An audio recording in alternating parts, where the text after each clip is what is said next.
Igreja amada, igreja abençoada, comunidade do amor do Lins. É bom estar aqui com vocês de novo, é bom estar aqui para compartilhar mais uma vez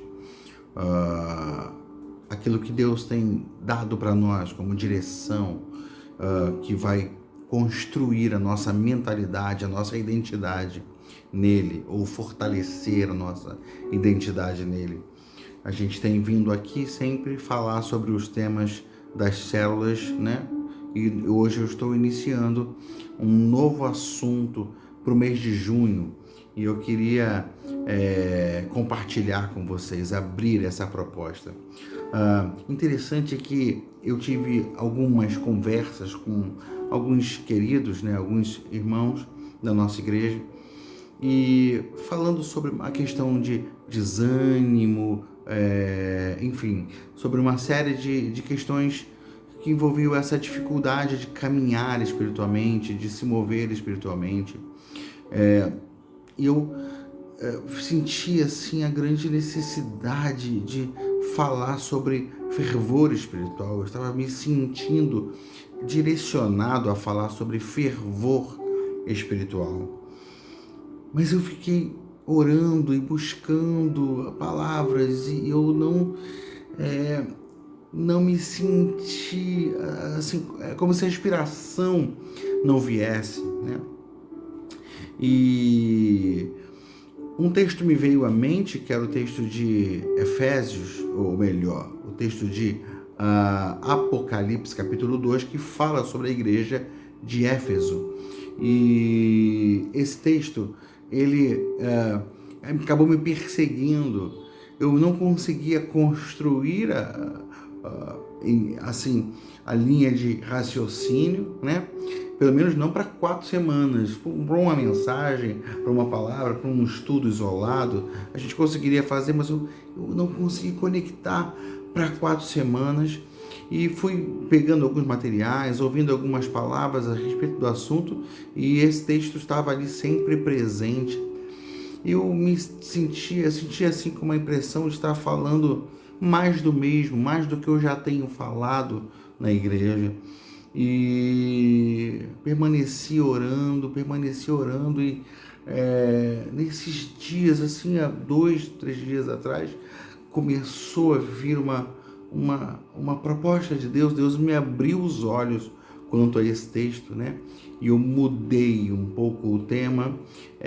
Envolve fervor, sim, mas a gente se aprofunda mais, caminha mais para a essência do que ele está querendo, do que Jesus está querendo dizer ali quando ele exorta a igreja de Éfeso. E a gente não vai falar exatamente sobre fervor espiritual, mas passa por essa questão. Mas a gente tem um tema muito interessante para esse mês. O título do mês, né, a frase, tema do mês é: E Jesus, por onde anda? Eu queria expor para vocês aquilo que Deus foi colocando em meu coração. Essa parte inicial de Apocalipse mostra assim Jesus tratando com 7 igrejas, e ele dá palavras a respeito dessas 7 igrejas, palavras sobre elas, de exortação a elas, e palavras de encorajamento, mas ele mostra como ele sonda essas igrejas. Nós temos nesse mês 4 semanas apenas. Não teríamos condições de falar das 7 igrejas. E eu acho que está de bom tamanho o que nós fizemos. Nós falamos sobre 4 realidades, 4 igrejas, e extraímos alguma coisa importante para nós tratarmos ali, aqui na nossa vida como igreja hoje, né? A partir do exemplo específico dessas 4 igrejas. E eu queria que a gente estivesse aberto para receber aquilo que Deus quer falar conosco durante esse mês de junho. Amém? Então vamos lá. Começando pelo capítulo 2 de Apocalipse, a gente tem aqui uma mensagem à igreja de Éfeso. O título desse estudo é Se Arrepende, Éfeso. E o texto diz o seguinte: ao anjo da igreja de Éfeso, escreva o seguinte: esta é a mensagem daquele que está segurando as 7 estrelas na mão direita e que anda no meio dos 7 candelabros de ouro. Eu sei o que vocês têm feito. Sei que trabalharam muito e aguentaram o sofrimento com paciência. Sei que vocês não podem suportar pessoas mais e sei que puseram à prova os que dizem que são apóstolos, mas não são. E assim vocês descobriram que eles são mentirosos. Vocês aguentaram a situação com paciência e sofreram por minha causa sem desanimarem. Porém, tenho uma coisa contra vocês, é que agora vocês não me amam como me amavam no princípio. Vocês abandonaram o primeiro amor, em outras versões. Lembrem do quanto vocês caíram. Arrependam-se dos seus pecados e façam o que faziam no princípio. Se não se arrependerem, eu virei e tirarei o candelabro de vocês do seu lugar. Mas vocês têm a seu favor isto: odeiam o que os nicolaítas fazem, como eu também odeio. Portanto, se vocês têm ouvidos para ouvir, então ouçam o que o Espírito de Deus diz às igrejas. Aos que conseguirem a vitória, aos que vencerem, eu darei o direito de comerem da fruta da árvore da vida que cresce no jardim de Deus. Esse texto é interessante. Se eu perguntar para você, se eu pudesse perguntar para você e tivesse a condição de ouvi-lo, né? O que é o primeiro amor? Em todos os meus anos de crente, né? Eu, assim, em todas as mensagens que eu ouvi, todas as vezes que eu preguei sobre esse assunto, há uma concordância. Todos consideram que o primeiro amor é paixão.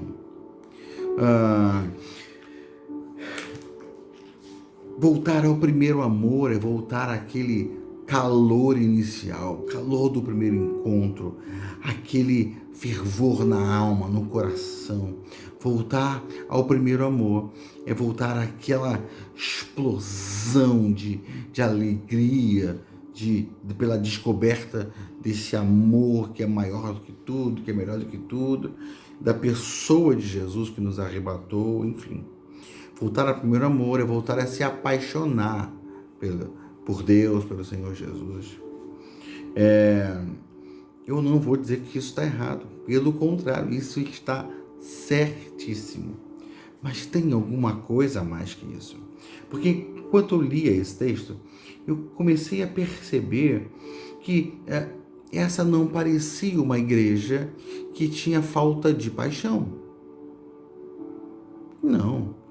Jesus olha para a igreja e diz assim: eu conheço as suas obras, o seu trabalho árduo e a sua perseverança.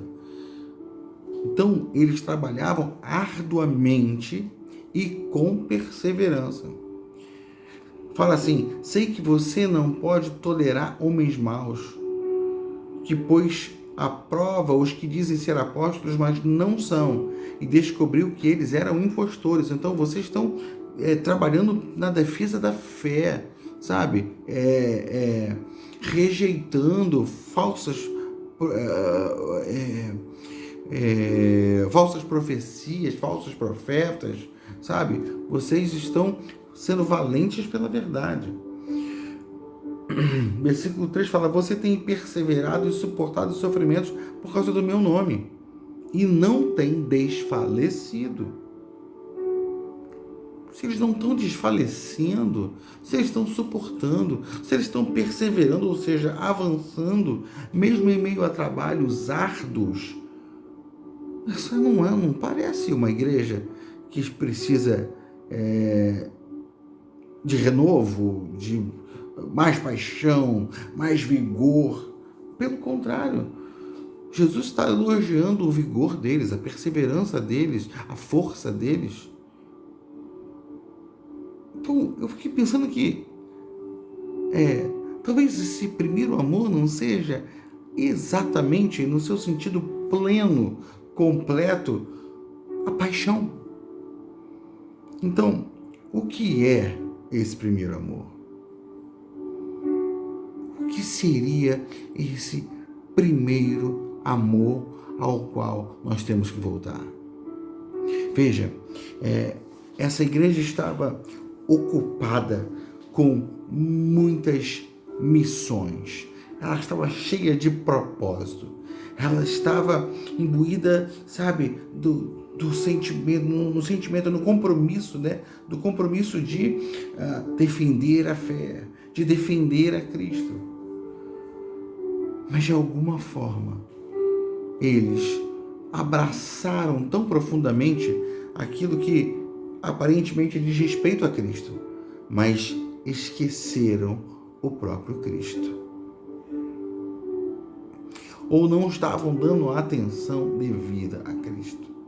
Veja que Jesus faz muitos elogios maravilhosos para Éfeso, mas quando vai falar sério com eles, quando vai exortá-lo, diz para eles assim: eu tenho contra vocês o fato de que vocês abandonaram o primeiro amor. Vai lá, lembra onde é que vocês caíram. Volta lá e pratica de novo as primeiras obras. Senão, eu venho e removo o candeeiro de vocês do seu lugar. O que significa remover o candeeiro do seu lugar? No início do capítulo aqui, vai dizer ao anjo da igreja em Éfeso, no versículo 1, estas são as palavras daquele que tem as 7 estrelas em sua mão direita e anda entre os 7 candelabros de ouro.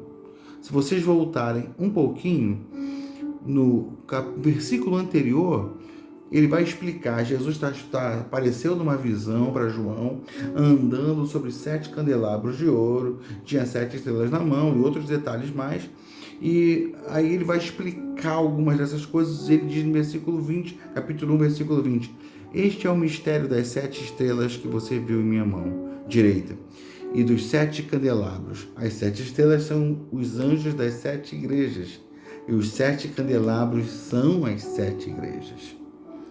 As igrejas, na visão que Jesus deu a João, eram os 7 candelabros. Cada igreja, um candelabro. Então, quando Jesus chega para Éfeso e fala: Éfeso, olha, vocês estão aparentemente muito bem, eu sondo vocês e vocês têm boas motivações, vocês realmente querem lutar pela fé, mas vocês começaram a fazer isso por conta própria, sozinhos. Vocês abraçaram tanto esse propósito que esqueceram de mim como o propósito principal, o maior na vida de vocês. Ora, se vocês estão tão ocupados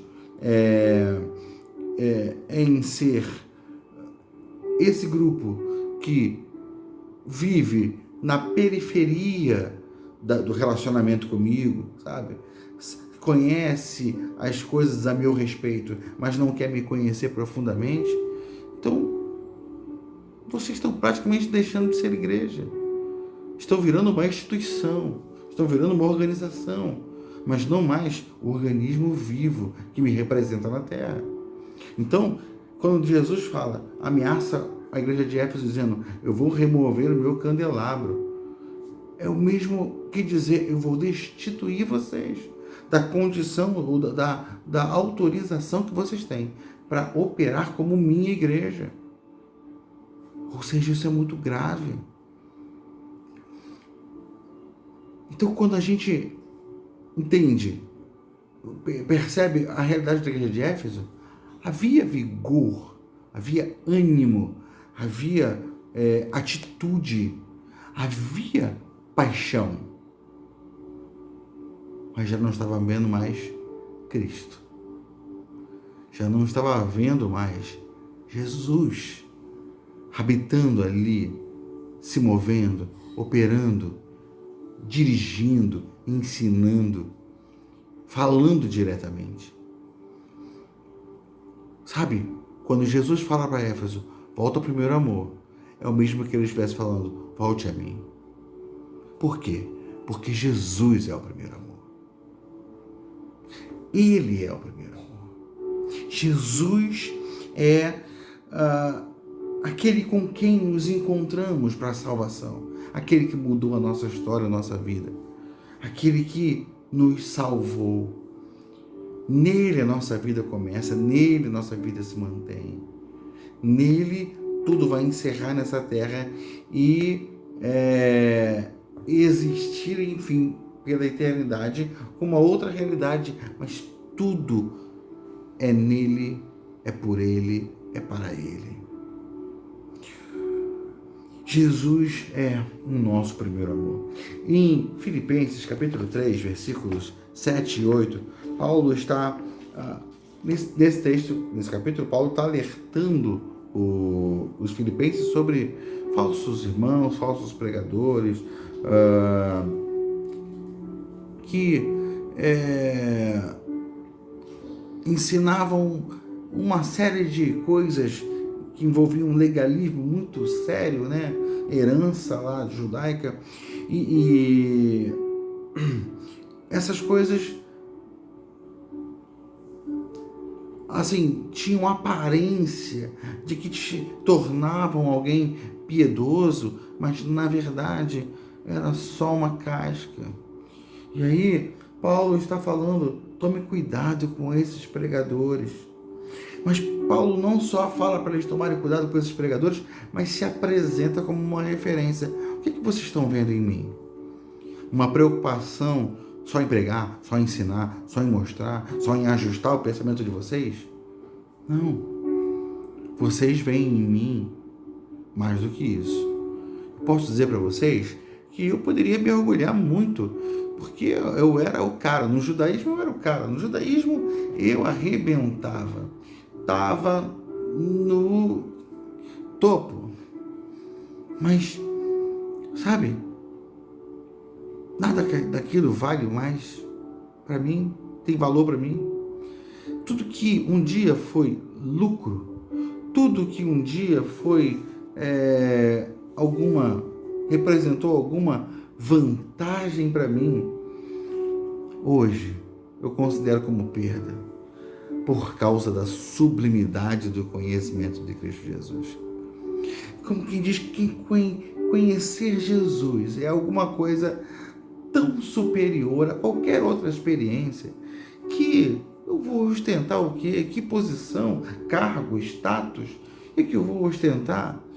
Eu vou ficar me valendo da própria mensagem que eu carrego e através dela me tornando melhor ou especial em relação aos outros? Não, eu não quero isso. Eu quero Jesus.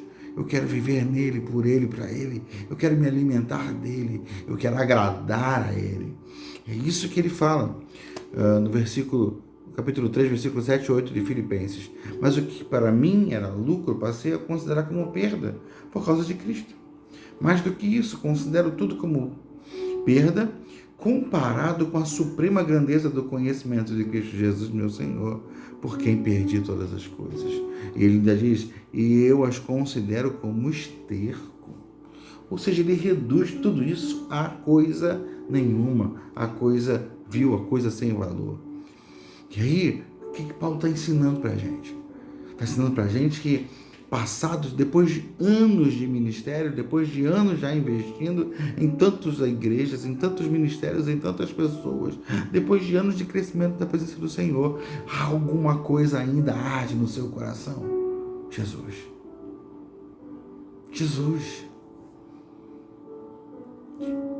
Jesus é o primeiro amor de Paulo. Ele não trocou de amores. Ele não passou a amar os gentios, que era a grande missão de Paulo, pregar aos gentios. Não passou a amar os gentios mais do que a Jesus. Ele não passou a amar as igrejas que ele fundou mais do que a Jesus. Não, ele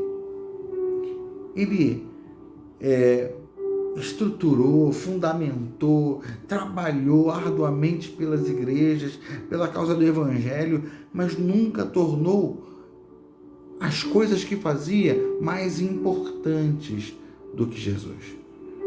Então, nesse momento, ele não está querendo vencer ninguém no discurso, não quer nem humilhar seus opositores, mostrar que sabe mais e fazer aquele discurso explicando, sabe, exatamente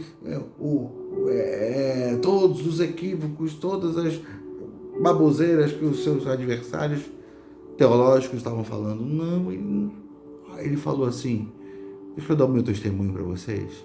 Um dia eu fui igual a eles, eu ostentava a minha condição religiosa, a minha posição religiosa, eu ostentava o meu lugar dentre os cabeças, os líderes religiosos, mas quer saber? Nada disso tem valor para mim. E hoje eu sou um cristão, eu sigo a Cristo e, sabe, eu poderia dizer, eu tenho status, eu tenho posição, eu sou conhecido, mas não é disso que eu estou atrás. Sabe, o que eu quero é Jesus. O que eu continuo querendo é Jesus. O que continua fazendo meu coração arder é Jesus. Estamos falando de fervor espiritual, mas eu não estou reduzindo essa perspectiva do fervor espiritual a um mero sentimento, uma experiência nos meus sentidos. Não é só paixão, é Jesus. É paixão porque Ele está na minha vida e Ele é apaixonante. É isso que Paulo está mostrando, é isso que Paulo está ensinando para nós. Então, uma pergunta importante que você deveria se fazer todos os dias é: Cristo se tornou a minha vida ou só a minha religião?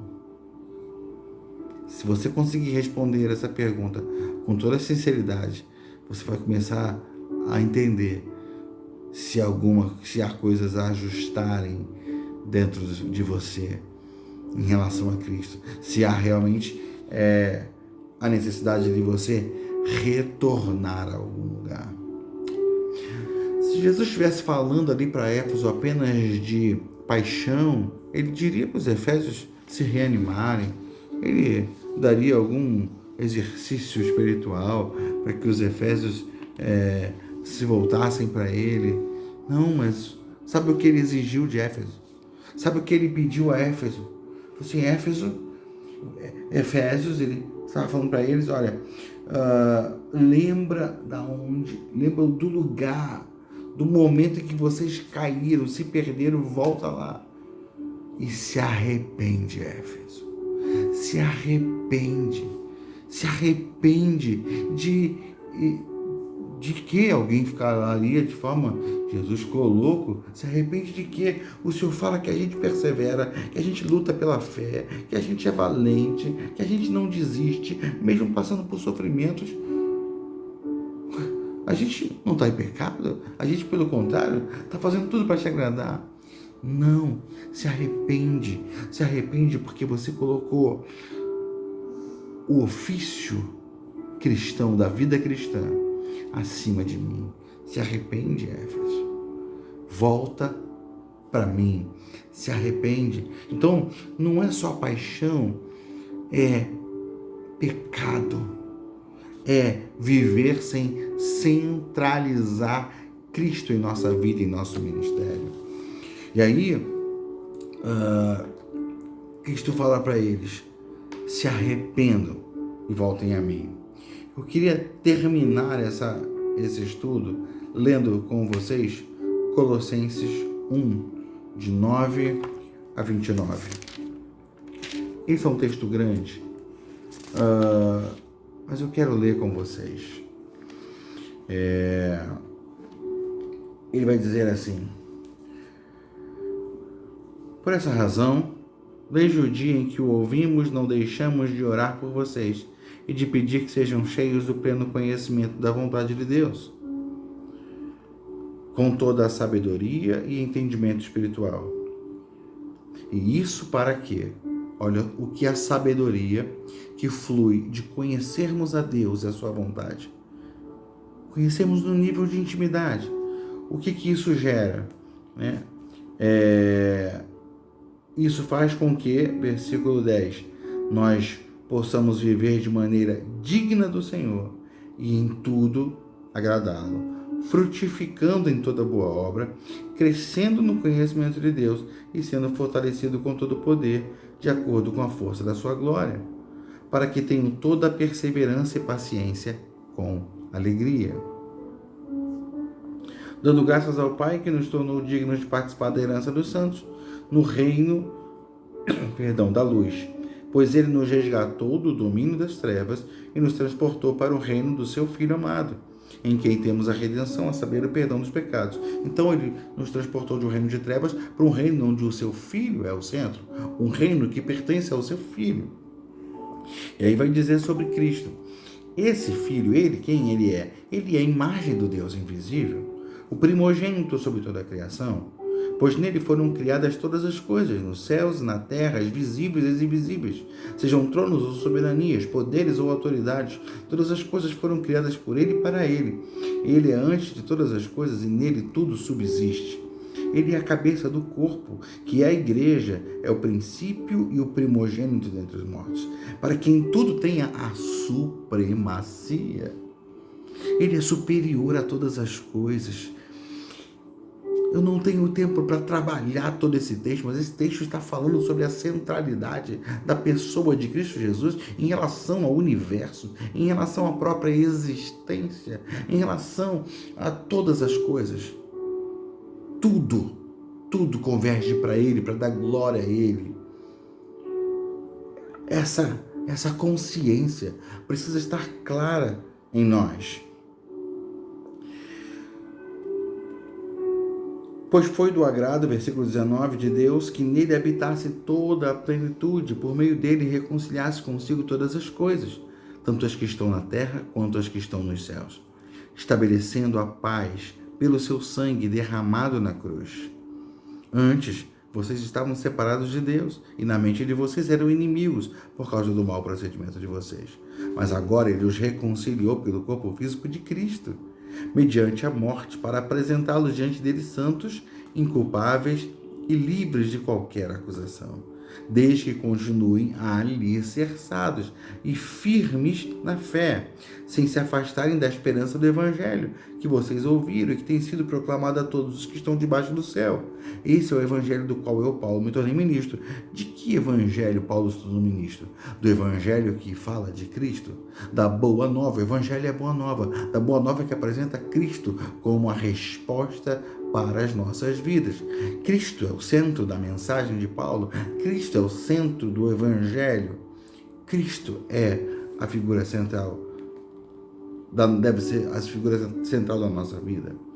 E aí fala, versículo 24, agora me alegro em meus sofrimentos por vocês e completo no meu corpo o que resta das aflições de Cristo em favor do seu corpo, que é a igreja. Dela me tornei ministro de acordo com a responsabilidade por Deus a mim atribuída, de apresentar-lhes plenamente a palavra de Deus. E ele apresentando a palavra de Deus, ele fazia o que? Ele mostrava, ele revelava o que? O mistério que esteve oculto durante as épocas e gerações, mas que agora foi manifestado a seus santos. A ele quis Deus dar a conhecer entre os gentios a gloriosa riqueza deste mistério. Que mistério é? Cristo em vós, Cristo em vocês, a esperança da glória.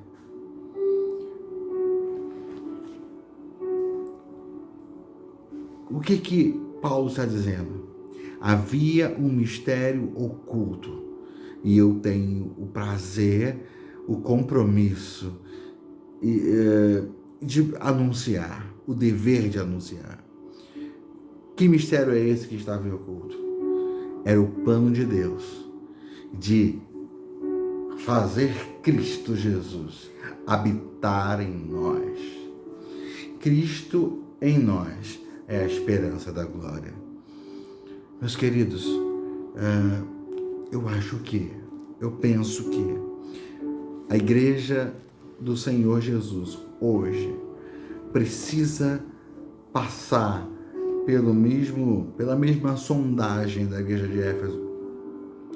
E nessa sondagem a gente precisa ter a revelação de Deus. daquilo que precisamos ver transformado em nós. O que precisa mudar em nós? A gente também está perseverando, a gente também está investindo em conhecer mais as Escrituras. A igreja está funcionando e, vamos dizer assim, aparentemente muito bem, graças a Deus. Mas talvez o Senhor que sonda os corações possa perceber que a gente tem transformado Cristo apenas em nossa religião e não na nossa vida. A exortação de Jesus a Éfeso foi: arrepende-se, vai lá, percebe, tenta lembrar onde você caiu e volta lá e conserta, ajusta o seu passo, recalibra a sua visão, a sua perspectiva, redefine o seu alvo, que o seu alvo seja Jesus, que no seu coração haja um ardor profundo por Jesus. Meu querido, que Deus abençoe você e que você seja tomado de paixão, sim, por Jesus. Paixão pela presença dele. Desejo intenso e ardoroso de conhecê-lo mais. Amém? Que Deus abençoe vocês, meus queridos, meus irmãos. Que Deus os fortaleça nessa caminhada e que vocês nunca mais sejam os mesmos. Deus abençoe.